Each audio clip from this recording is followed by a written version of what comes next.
नमस्कार. आज आपण बनवणार आहे डाळ भाजी.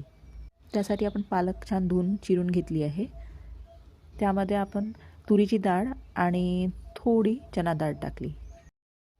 त्यानंतर त्यामध्ये हळद टाकायचं आहे, तुरीचे दाणे टाकायचे आहे, हिरवे दाणे जे मार्केटला आले आहे ते, आणि पाणी घालायचं आहे आणि कुकरला 3 ते 4 शिट्ट्या होऊ द्यायच्या आहे.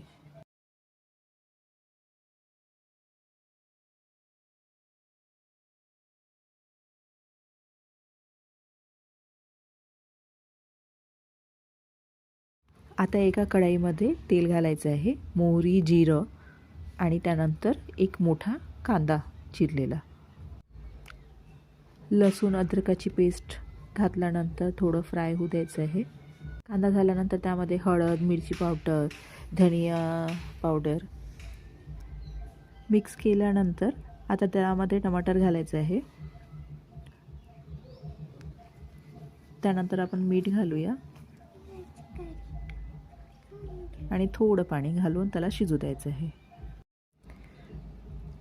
आपण आता ॲड करूया कस्तुरी मेथी. त्यानंतर आपण शिजलेलं जे डाळ आहे ती घालूया. मिक्स करून चांगलं 2 ते 3 मिनिटासाठी उकळी येऊ द्यायची आहे.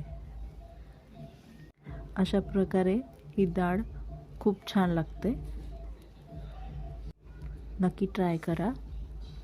माझ्या चॅनलला सबस्क्राईब करा. धन्यवाद.